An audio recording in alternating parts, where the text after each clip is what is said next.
통합개발안이 됐을 경우 아까 손지현님께서 말씀하신 내용의 맥락을 같이 하는데요. 비주거시설 우리 지역의 40%를 정리하는 거에 통합개발이 도움이 된다는 얘기는 보훈청과 BOQ가 편입했을 때 그들의 시설이 업무시설이니 그렇지. 우리가 가진 40%를 그 업무시설로 털 수 있다는데 그게 그렇지. 추정하시는 게 몇 %인지와 그게 확실한지를 말씀해 주시면. 그거는 뭐 여기 면적 여기 요 면적들은요, 그러니까 국방레스텔의 이 면적이나 지방보훈청의 이 면적들은 협의 과정에서 나온 숫자들이에요. 이게 그냥 뭐 임의로 쏟는 게 아니에요. 그러면 40% 중에 몇 %를 저 두 시설로 볼 때하고 돈으로 볼 때 저거는 수치는 조금 다르겠죠. 아, 네.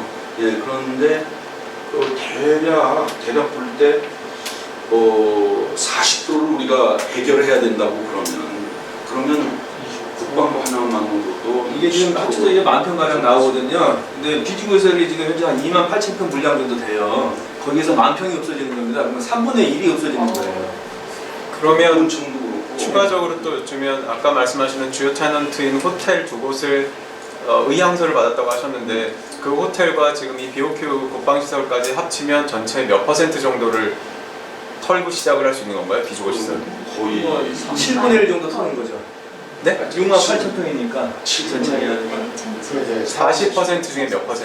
40% 중에서 곱하기 3분의 1을 하면 되겠죠. 그러니까 3분의 2요? 아니 3분의 1 3분의 1은 아까 남은 국방부만 비주거시설 호텔까지 다 합쳐서 호텔 국방부 보훈청 그걸 다 합쳐서 예, 그러니까 그 전체 68,000평 중에 40%를 간단히 계산하면은 겐도로 따지면은 4720, 28,000평 나오지 않습니까? 거기서 이게 지금 6,255평하고 3,500평이면 이게 만평 가까이 되지 않습니까? 그러니까 저기 호텔만 8,000평. 예, 그러니까 28,000평 중에 만평가량이 소진이 된다는 겁니다. 호텔까지 포함해서요? 아니, 호텔까지 하면 18,000평. 18,000평이 소진됐어요. 많이 넘네요. 40%라면 이 세 개를 다 합치면 40 중에서 거의 30%는 털고 시작할 수 있다는 건가요? 그건 굉장히 유리하죠. 30%. 파는 거하고 같은 효과가 있는 거예요. 매가 나는 거하고. 그러면 금융사나 신고사 입장에서는 분양 리스크가 없으니까 그러면 훨씬 좋죠. 그리고 이제 참고로 말씀드리면 저희가 이거를 이제 사업을 진행하려면 당연히 이제 나중에 시공사가 들어야 되고요. 그건 뭐 당연하고 또 시공사가 지급 보증을 하든 준공 보증을 하든 해서 금융기관이 이제 PF를 이제 저걸 해줘야 되겠죠. 그 프로젝트 파이낸싱을 해줘야 되는데 그래서 시공사가 들어오고 시공사가 지급 보증을 하든 뭐 이래서 PF를 금융기관에 해주고 은행에 해주고 이래야 되는데 상업시설이 보통 20%가 넘어가면은 그거 시공사가 좀 들어오기가 어렵습니다. 그리고 시공사가 안 들어온다면 당연히 PF는 안 되는 거예요. 금융기관이 안 해주고. 그래서 그게 문제입니다. 혹시 복합기관 아까 뭐 CGV나 이런 말씀을 하셨는데 그거에 대한 양력을 좀 경력 같은 걸 여쭤봐도 될까요? 그거는 저희가 하도만 해서 저희가 한 400건 정도 일을 했거든요. 네. 주요 시설이나 뭐 지역이 있으세요? 잠실 롯데월드도 저희가 그 자문을 했고요. 제가 자문을 했고요. 그리고 부산의 롯데월드를 거기도 100층짜리를 기획을 하는데 그거는 전반적으로 기획을 저희가 다 했고요. 분당 신도시 제가 참여를 했고 분당, 안산, 일산 그리고 목동, 상계동 옛날에 그 주거단지를 했고요. 그래서 신도시 계획 그리고 예를 들어서 뭐 평택 신도시 계획을 저희가 노무라하고 저하고 같이 컨소시엄을 해서 평택 신도시 전략 계획을 수립했고요. 그리고 제주도 국제자유도시 마스터 플랜을 저하고 그 영국의 다쪽 회사가 있습니다. 존슨 앤 라살이라고 거기하고 같이 컨소시엄을 했고요. 너무 많아서. 알겠습니다. 그 부분은 그럼 이따가 청문회 때 다시 여쭈고요. 예. 그러면 죄송한데 혹시 저희 지역 내에서는 BOQ 편입이 부정적 영향을 끼치는 부분도 많을 것이다라고 하는데 두 분의 의견은 어떠신가요? 저는 이거는 잘 모르겠습니다. 뭐가 부정적인지는 잘 모르겠고요. 이거 마저 끝내고 할까요? 하면 넘어갈까요? 아니 뭐 하실 거 끝내시고. 네. 그거는 놔두실 수는 있죠. 네, 도표는 좀 보게요. 네, 다음 장 넘어가려고 그러죠 뭐. 아, 예. 네. 그럼 마무리 되신 건가요? 아니 한 장 더 있어서 그래요. 네네. 짧게. 네, 여기 주안점은 제가 이걸 설명드리려고 그런 거예요. 비주거에서 틀린 것도 물론 중요합니다. 근데 팔아먹을 공동주택, 누구나 다 선호하는 공동주택이 이 차이가 저기 13,864평이 아파트 분양 물량이 더 늘어난다라는 게 중요하다는 거죠. 그럼 그 근거를 설명해 주시겠어요? 근거는 오피스 빌딩, 이제 오피스텔 죄송합니다. 이게 상업 지역에 있는 오피스텔이 아파트 넣어도 되는데 오피스텔로 넣어놨어요 당초에. 이걸 제가 못 바꿔요. 이미 그렇게 기획안이 짜져 있어가지고 어쩔 수 없이 오피스텔로 해가지고 6,000평가량 있었는데 이거를 아파트로 올릴 수 있는 대로 최대한 올려가지고 1,400평만 나는데 나머지 다 아파트로 바꿨습니다. 그리고 쿠팡레스텔 들어옴으로 인해서 쿠팡레스텔이 이렇게 비주얼을 가져가지만 이 땅에서 발생되는 250%의 아파트 면적 분량이 있어요. 그게 요 안에 또 포함이 된 겁니다. 그래서 이렇게 늘어난 거예요. 그 다음 도표로 말씀드릴게요. 네. 이제 요건데요. 쿠팡레스텔이 땅 면적이 1,177.57평입니다. 이 땅이 우리가 받는 땅이에요. 이 땅을 가지고 이제 우리가 활용을 해야 됩니다.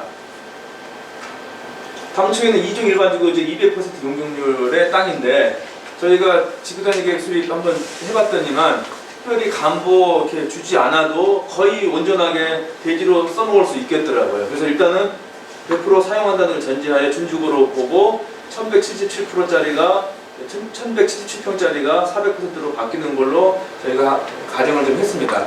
그랬을 때 당초에 200%짜리는 전부 아파트 지어도 되는 땅인데 이렇게 400% 바뀌면 같은 방식이 적용이 되거든요. 주거 250%, 비주거 150% 이렇게 적용이 됩니다. 그렇게 됐을 때 지상 연면적 부분은 15,571제곱미터, 주거는 9,732, 그러니까 2,943평, 약 한 3,000여 평가량 새로운 그 분양 물량이 생기는 거예요. 이게 중요하다는 거죠, 이게. 그리고 150% 비주거 시설, 이거는 1,766평. 요거는 쿠팡레스텔 줘야죠. 네, 다시 줘야죠. 이거. 근데 요걸로는 아까 말씀드렸던 6,000평이 부족하지 않습니까? 그거를 우리가 원래 가지고 있던 준주거 지역 땅에 있는 비주거 시설 면적의 일부를 떼가지고 여기다 얹혀서 6,000평을 만들어주는 거예요. 그렇게 해서 비주거를 쿠팡레스텔이 다 소진해주면은 아파트 지을 요 물량만 온전하게 남는다. 이게 중요하다는 거죠. 보충 질문 있습니다. 지역에서 반대하시는 분들의 의견이 뭐가 있냐면 현재 쿠팡레스텔 즉 BOQ가 이미 용적률이 거의 300% 올라가 있어서 그걸 편입해봐야 용적률 상향에 의미가 없다라고 주장하는데 설명해 대행 주세요. 용적률 267%입니다 지금 현재. 현재 그럼 이 건물이 올라가 있는 게 267% 올라가 있다는 예, 얘기인 근데 거예요? 그건 중요하지 않은 게 그 건물 뭐 용적률을 우리가 활용하는 게 아니지 않습니까? 그 철거할 건데. 그러니까 철거한 후에 용적률 상향이라든가 주거 비율이 높아지는 게 확실히 있는 건가요? 예, 바뀌게 되면 준주거로 바뀌었어. 통합되면 당연히 준주거로 바뀌게 될 거예요. 그러면 이런 용적률은 똑같이 적용이 될 겁니다. 저희 다 녹화하고 있습니다. 예, 녹화하세요. 예. 당초에 267%는 법정 200% 대비해서 좀 과하게 졌죠. 근데 국방부니까 그렇게 한 거예요. 위법하게 지은 거 맞습니다. 그러나 지어져 있는 상태 어떻게 하겠습니까? 지어진 거죠 그냥. 하지만 이거가 우리가 이번에 할 사업에 대해서 영향을 미치는 건 없다고 제가 말씀드릴게요. 추가 질문인데. 그럴 경우에 국방부에서 자기들이 그 토지를 기부함으로 인해서 저만큼 수익이 더 발생하니까 그것을 자기들이 한 대 달라고 할 그런 가망성은 없을까요? 아직까지 그런 얘기는 없고요. 그 기부대 양면은 국유재산법에 쓰여 있습니다. 종전 자산가치 감정평가하고 종후 자산가치 감정평가에서 동등한 가치를 서로 교환하는 거예요. 그래서 종후 자산이 종전 자산보다 한 100, 종전 자산이 100이면 한 100일이나 100이나 조금 더 크면은 그냥 교환하면 돼요. 근데 부족하다 그러면 돈 돌려줘야 됩니다. 질문 있습니다. 저희는 땅의 가치를 100으로 잡고 사업성이 좋으면 비례율을 정산해서 130%면 30% 추가 수익을 받잖아요. 근데 지금 말씀하신 맥락이 그건 것 같아서 네, 그게 아니에요. 거기는 100을 그냥 가져갑니까? 국유재산법은 그게 아니에요. 그러니까 더 이익이죠. 그렇게 하고요. 예를 들어서 이제 개인들 간에 이쪽에 있는 대지나 뭐 어떤 부동산과 이쪽에 있는 거 서로 맞교환하는 경우 지금 이제 레스테이 전국에 이렇게 이제 우리가 이용한다는 계획이잖아요. 그러면은 그거에 대한 양쪽이 다 국가에 대해서 세금을 내야 되는 부분이 있더라고요. 그런 부분은 여기서는 어떻게 되는 건가요? 세금이 엄청날 텐데 그 현재 요거 기부대 양면하는 거는 물건 돌려주고 물건 돌려받는데요. 이거는 국가재산에 대한 사항이기 때문에요. 국가재산 이렇게 기부한 거 세금 안 냅니다. 면세예요. 저희가 녹화하고 있으니까요. 저희가 녹화하고 있습니다. 기부 양념은 제가 이미 했습니다. 경험이 있으세요? 용산에 사시는 분이라고 하시면 아실 거예요. 철길 건너편에 문배동에 용산 문배 리첸시아 올라가 있죠. 원래 그 자리에 원효로 우체국이 있었어요. A블록 쪽에. 그걸 제가 직접 2년 동안 이렇게 또 노력해가지고 옮겼어요. 맞은편 도로 건너편에 제가 옮겼습니다. 그 옛날 용산 구청 옆자리로. 그때 이미 해봤습니다. 그게 언제적인가요? 97년에 인허가 됐습니다. 제가 2007년에 인허가 됐습니다. 2007년이요? 예. 멀지 최근 않은 일이지. 법 안 바뀌었나요? 왜냐면 저도 나이를 꽤 먹었는데 제가 그 대학교 다니고 그 젊었을 시절에는 서로 이렇게 교환하는 거에 대한 그 세금의 문제가 없었는데 최근에 와서는 이쪽도 저쪽도 다 그 세금의 문제가 걸려서 굉장히 복잡한 문제가 생긴다라는 거를 알게 됐거든요. 기부하는 건 세금 안 내요. 아니 법이 안 바뀌었나요? 기부양리에 대한 네. 법이요. 그거는 공유재산법이었거든요. 네.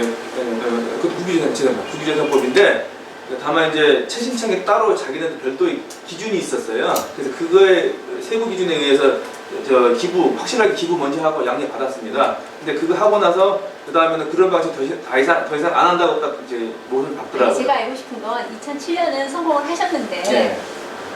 2016년에 만약에 받는다 하면 기본법이 안 바뀌었냐고 여쭤보는 거예요. 국유재산법 안 바뀌었습니다. 아직까지. 그대로고요. 우리는 이미 국방부 장관으로부터 문서를 받아놨지 않습니까? 기부 양녀에 대해서 동의합니다고 문서 받아놨고, 그다음에 그리고 나서 그 하위 그 부서에서 기부 양녀하는 데 있어 이런 절차상 법상 맞지 않는 부분이 있어 이런 거에 대해서는 조치를 해주시면은 협의를 하겠습니다 하는 문서까지 받아놨어요. 거기까지 진행해 놓은 상태입니다. 그 진전이 있다는 말씀이신 거죠? 예, 그 다음 단계 이제 진행하면 돼요.